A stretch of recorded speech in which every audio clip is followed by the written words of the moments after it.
ए आगे किराया का तू लेगा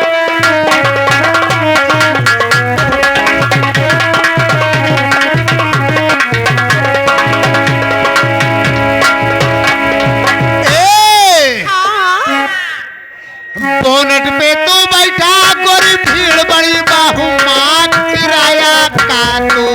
देबो किराया का तू ले ब्या का हो का देबो का ले ब्या हरे राम हो गजब मालवा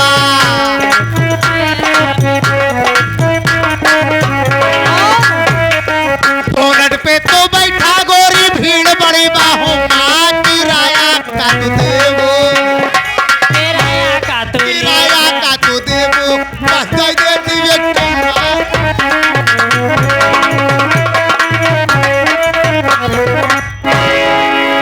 ये हमार ड्राइवर बड़ा खतरनाक बा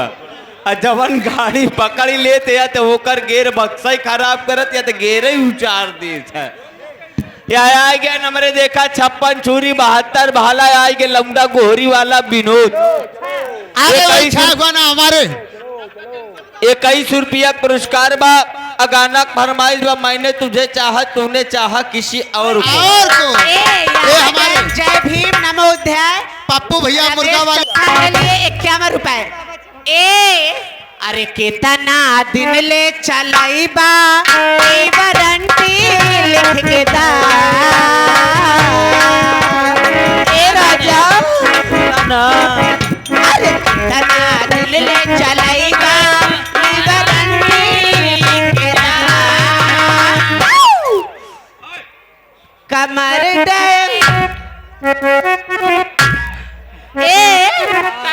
कमर डैमेज नाही करबा ई गारंटी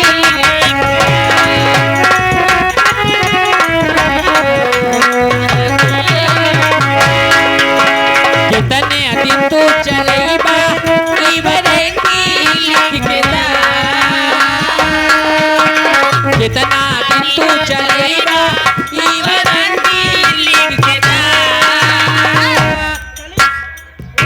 कमर डैमेज नाही ई वारंटी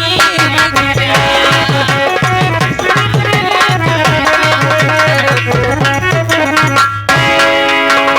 धड़के के तड़पाते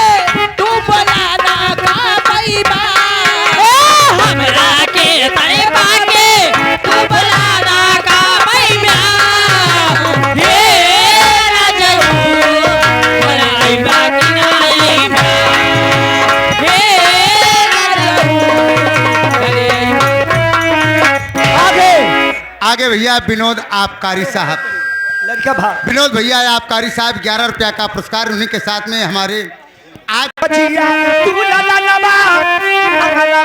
के भाग जागल हो अरे पहली लाल होई फुलवा के पति मनवा में आस लागल हो ए बचिया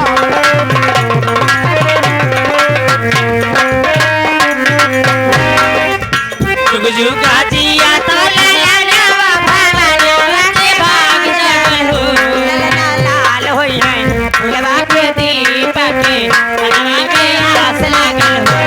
लाल होई है फुलवा के दीपक के मनवा के आस लागल हो आगे वही छाया हुआ ना हमारे पप्पू भाई मुर्गा वाले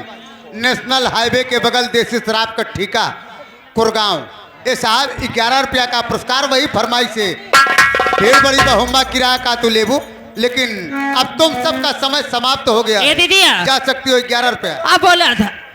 अरे आजो के दिन वाते भावने रतियलो भावने हो करनी दीदिया के लीला जाना मेरे मोरवा बाला नारे रे बनी दीदिया के राजा